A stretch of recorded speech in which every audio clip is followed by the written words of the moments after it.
Good evening, everyone, and welcome back for this final session of this Global China in a Religious World, Part 2, held, organized out of Singapore and the Asia Research Institute. First of all, I'd like to thank David Homer and the Faith team, especially Lunar and the others who have helped with the organization. And I'd also like to thank our own RE events team for staying up so late at night to make sure that all of this functions smoothly. We're really delighted to have been involved in this collaboration, and I want to especially thank Emily and Michelle for leading this part of the conference and doing a lot of the organizing here in Singapore. Having said my thanks, I'm also grateful that Tansen is here and that he's going to be involved in the next third part of the conference, which we all look forward to. So I just want to make 2 or 3 brief comments and then turn things over to the others. I wanted to, Michelle suggested that I might want to reflect on the title of this conference, and I'm reminded of the last set of conferences that we held in the BRINFAITH project, in which we were really looking at political and territorial claims of cults of regional gods and approaching things really from that perspective. This time we seem to have shifted more to the perspective of religion as a tool of diplomacy. Soft power of the state has come through in a lot of the papers. And I wondered if, as David mentioned in the last panel, whether the state has a effect on religious sites and religious processes when it tries to take them into its own hands. I think that's an interesting topic for discussion. I think a lot of the other papers in the last couple of days have discussed different kinds of alternative networks to that of the state. And it made me think of what if we switched the title around a little bit and Chinese religions in a global world. What kind of religions would we be talking about, and which kinds of groups? We discussed last time, the last panel mentioned some of these overseas religious groups that are, a lot of them come out of Taiwan, but others emerged out of China and then became global. There's some very interesting differences between those groups and some of the traditional groups that Emily and I was talking about, where the regional association contains within its core a religious temple or a cult dimension, and that religious affinity binds the members of the group across their transnational movements and networking. So these are all very fascinating questions, and I look forward to further iterations in the next session. I don't want to take up too much time today, and I know everybody must be tired after a really rich series of papers and panels over the last couple of days.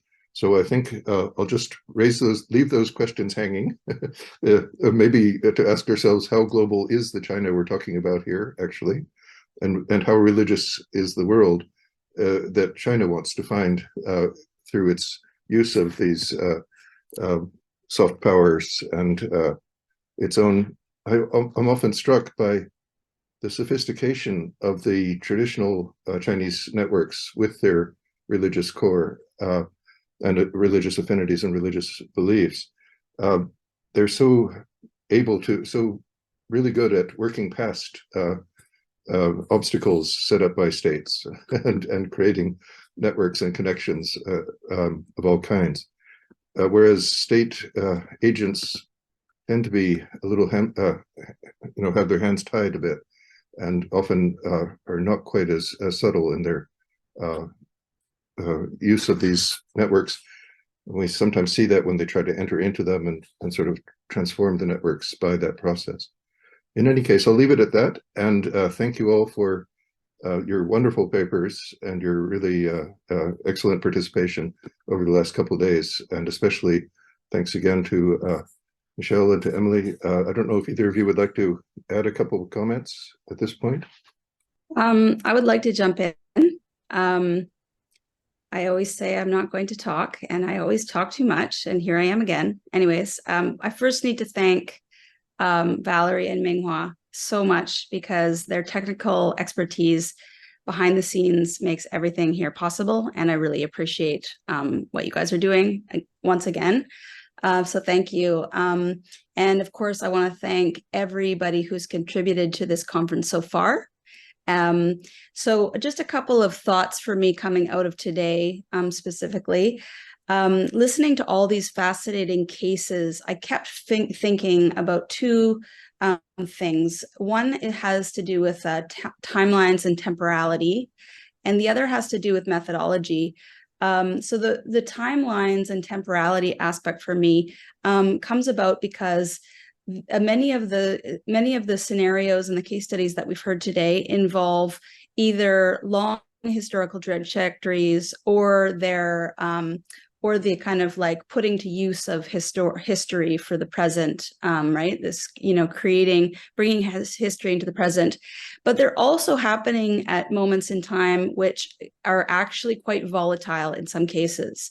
And we know that certain things that have great popular following can, for example, be labeled cults and shut down pretty quickly.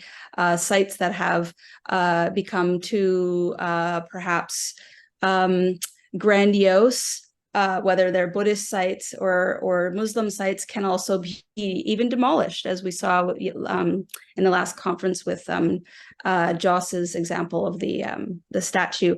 So I think that it makes me think whether or not we and how we maintain a kind of historicist, presentist, and futurist balance in our work, and what it would mean to sort of like make a snapshot of the present moment of these processes, and speculate about both how history is being employed in the present and or in visions of history, and also what are the risk factors going into the future in terms of the longevity of some of these projects. I just think that would be an interesting thing.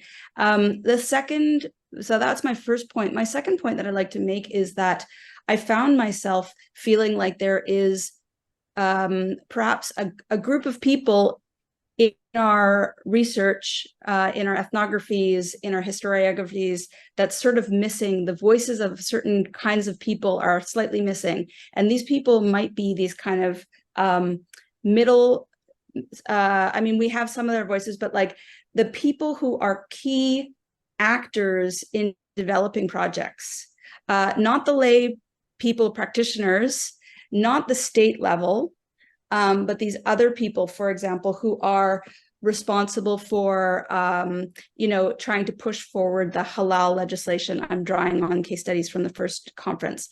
The people who are involved in getting UNESCO recognition and then developing sites, the people who are involved in creating movements, how do they think and talk about what they're up to? And if we could get some of these statements on record across the board in all of our case studies, imagine what we could do analytically by looking at how they think and talk about what they're doing.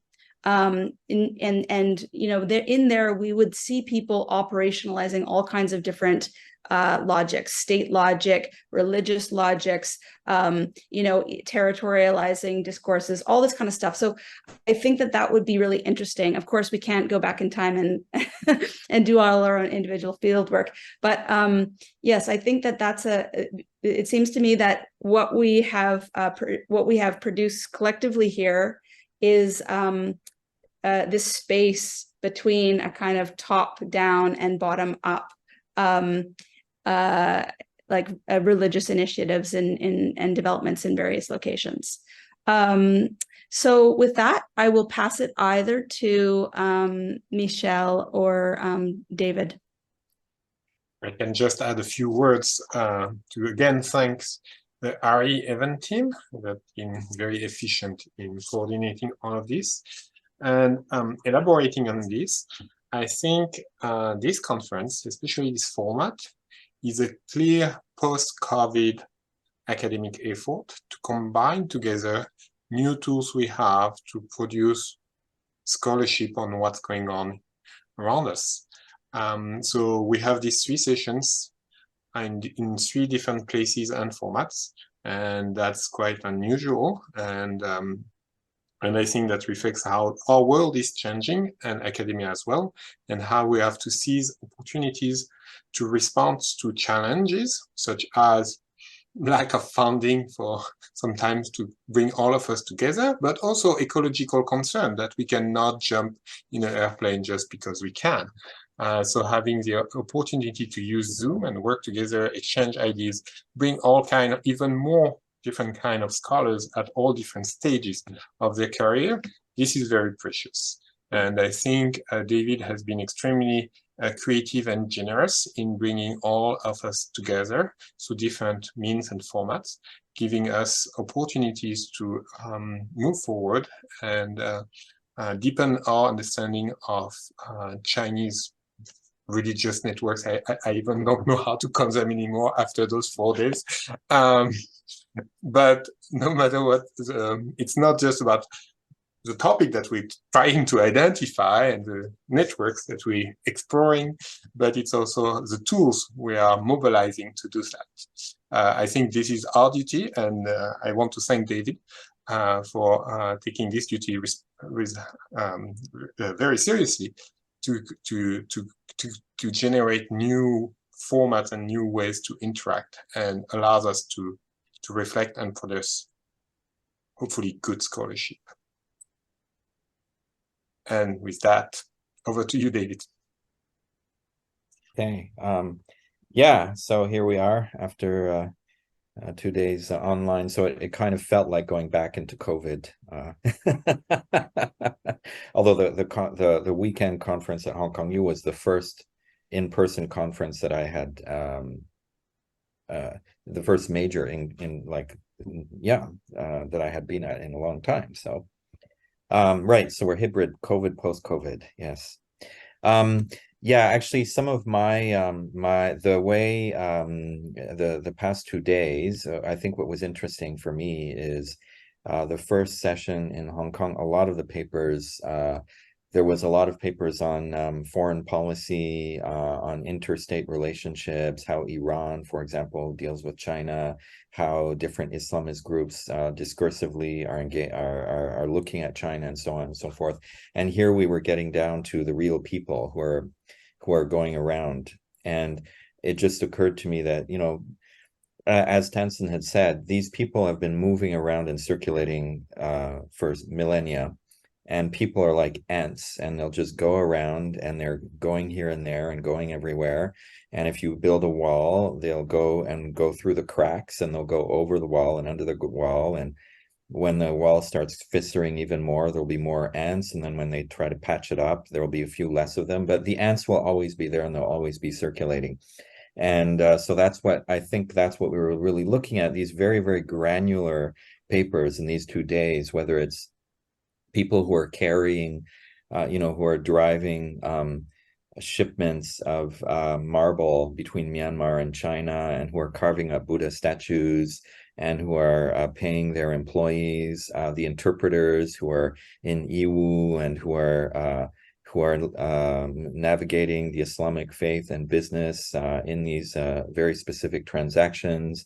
The business person who is embroidery shop is involved in import and export, and all of these, I think pretty much almost all of the papers were very, very much at that level of, it brings us down to where the religious circulations are going, and where they've, these are long-term flows in a sense that do have modifications over time, and that are shaped by political and geopolitical policies and various things like that. But it's a water that's constantly flowing, and we were seeing a lot of that in these 2 days. So it was great to bring everything down to the granular human level.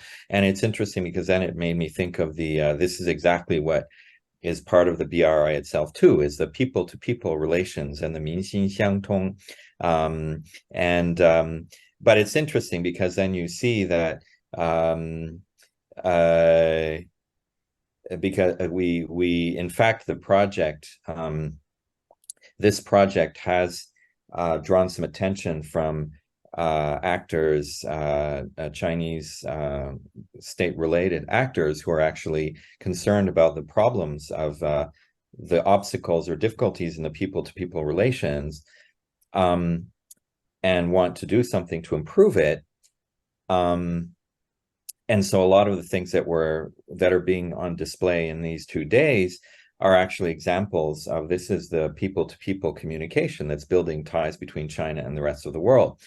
And yet, if you look at it too closely, then you'll find that that's not exactly what you want, right? So you have the martial arts, the Shaolin people who are studying martial arts, and they are getting some degree of support because that is precisely the people-to-people, and yet it can't go too far because these people-to-people, what they're doing in these people-to-people relations, sometimes it can be labeled under one of these nice schemes, but usually they're doing things or saying things that you're not supposed to be doing or saying.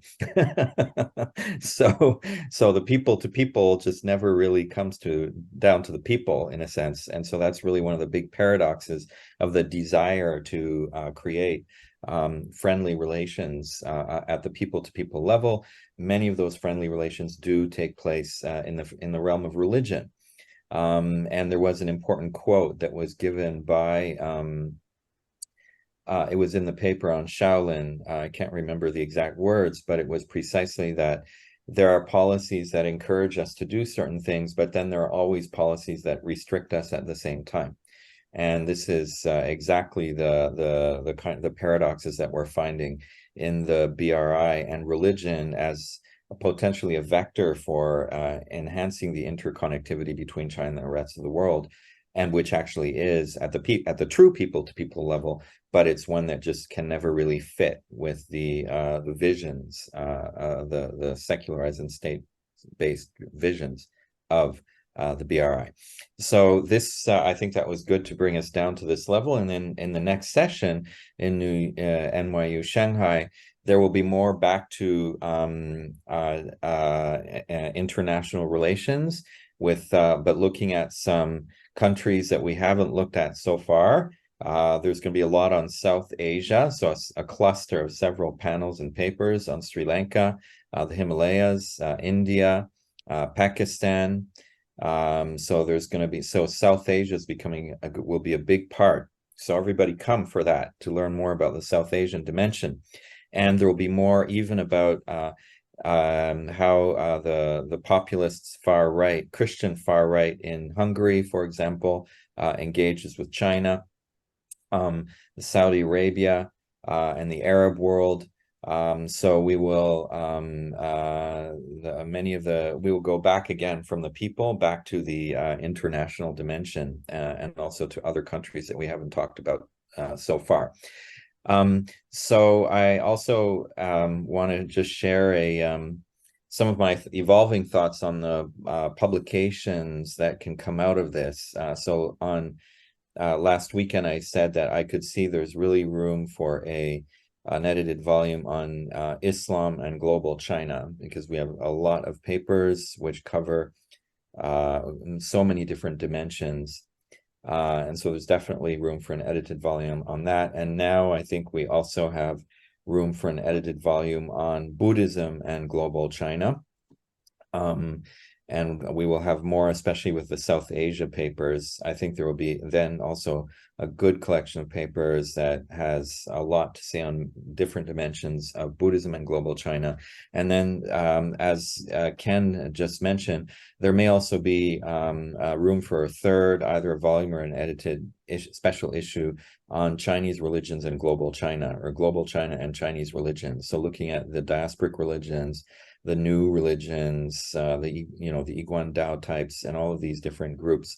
And I think maybe we might need to add a few more papers to make a volume, but I think there's something there. If there might, yeah, I think there's room for something there. So that's kind of how. But we'll see again at the after the next session, and to have a more concretized So, right. And so finally, yes, I really, this was perfectly organized by the RA team, as always. Valerie and Minghua, which, although I'm not from RE, but in all these years, we can always rely on their amazing logistical the work that they do, and that was one of the reason. Of course, I love Ken and Michelle and Emily, but another reason why I wanted to work with Ari is because I knew that they would just really be so well organized. So thanks also for Ken and Misha and Emily for also all the support and all the engagement in this conference. So let us just open up for any impressions or commentary from the other participants, or any thoughts that anybody would like to share or suggestions.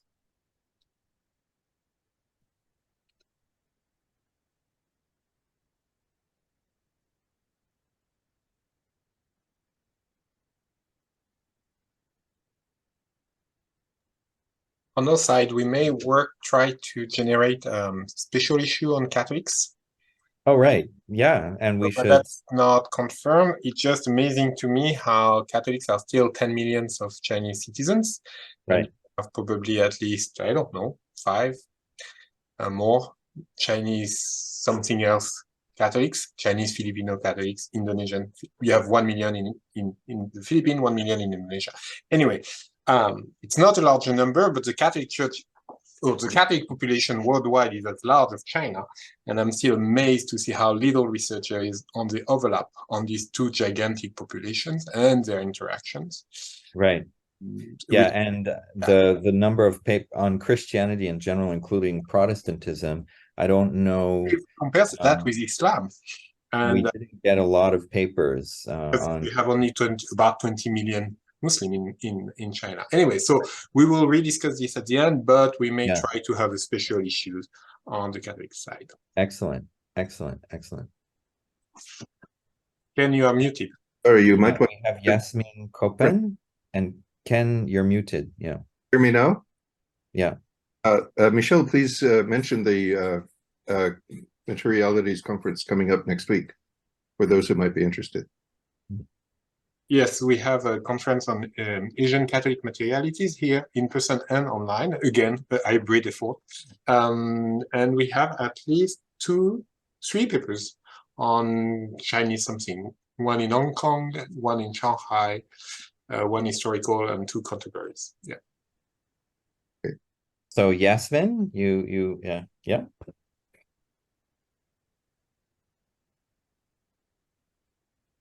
Can you unmute? So, no. Okay, hello everyone, and thank everyone for the fantastic presentations in this conference. I wish I had been able to take part in more of the panels, but I only had my lunch break to offer. So I think this has been very, very valuable in regard to looking at spaces and spatiality. It's one of my research areas, and so far I have worked on historical entanglements, creating the method of experiential architecture analysis, which is about creating different typologies of transregional and local identities negotiation with each other by expressions in the material. And this conference has shown me that the dynamics I have identified in history are still continued contemporarily.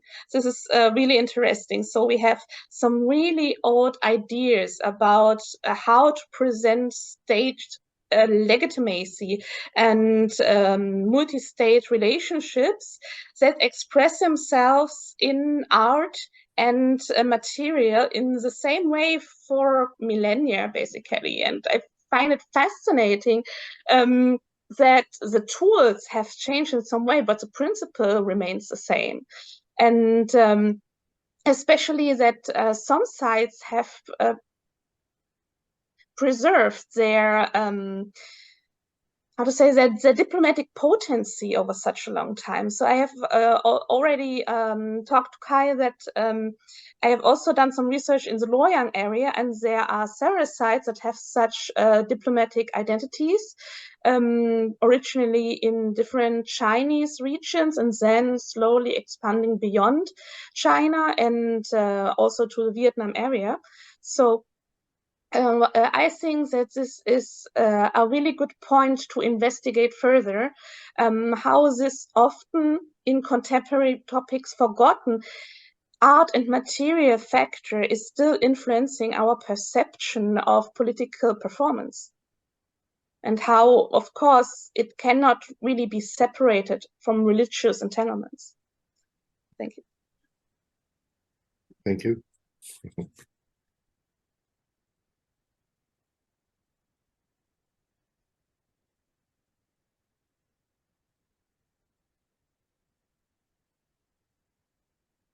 I think, David, your microphone is off.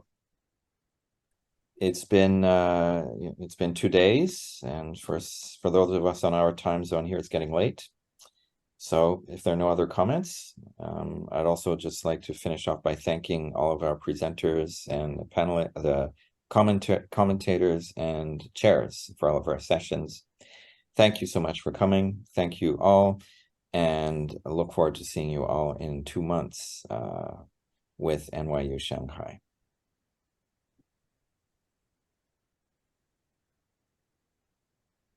Bye. Goodbye.